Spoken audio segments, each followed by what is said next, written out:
دا د کعب ابن اشرف یهودي قلا ده.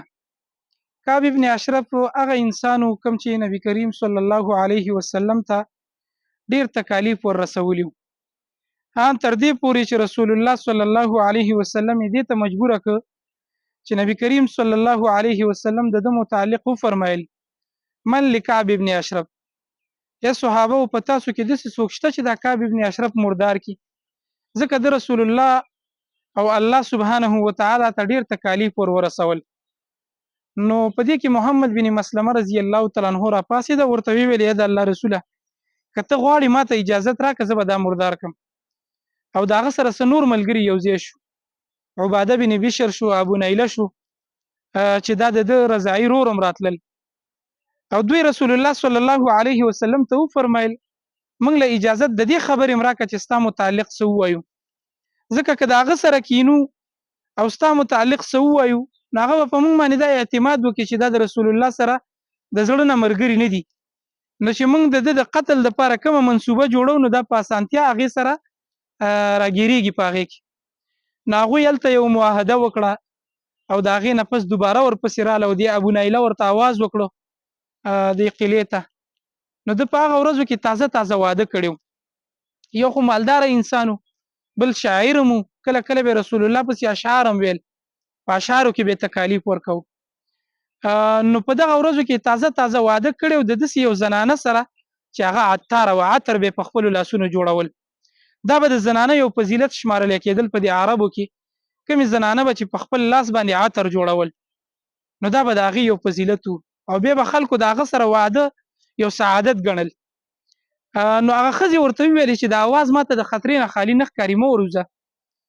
نو هغه ورته وویلې چې نه دا خو زما رضاعي رور دی، محمد بن مسلمه راغلی دی، ابو نیله دی. نو دا راووتل د خپلې قلعې نه او د دوی سره روان شو. په دې لاره کې دې صحابه او د ده د خوشبو صفت وکړه، ورته ویلې چې ډېره ښایسته خوشبو دې لګولې د کعبه. نو دا په دې سره نورم تکبر کې رالی، ویلې چې ما خو د عربو د یو مشهورې عطارې زنانه سره واده کړی دی. نو دوی ورته ویلې که موږ ته اجازت راکړي نو دا ستا سر به لږ بوی کو او دا خوشبو به لږه محسوسه کو. نو یو پیرت مطالبه وکړه، د ورته سر ور وړاندې کړ، بله پیرت وکړه، نو دا نورم په اعتماد کې رالی، بیا ورته سر ور وړاندې کړ، په دریمه پیرې بیا مطالبه وکړه، نو بیا چې سر ور وړاندې کړ د صحابه کرامو په حمله وکړه او مردار یې کړ.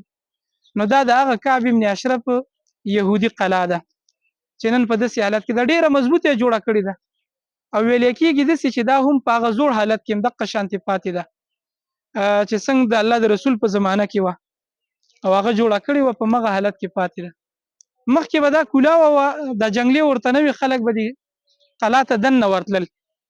نو اوس د سعودي ګورنمنټ دې ته جنګلې لګولې دي، دننه نه ور پرېږدي خو ګیر چاپېره دا قلا ښکاري، کتی شي سړی او ډېره مضبوطه او غاړ غټ دیوالونه، داسې غاړ غټ برجونه د دې کنارو ته د دې قلا منځ کې لګولي و د دې دپاره چې د هغه ځینه به یې پیره کوله او داسې مورچه شانتې به یې جوړه کړې وه پکې، هغه طرف نه ښکاري هغه مورچې، هغه ګوټ کې وګوره دا هغه مورچه شانتې ده.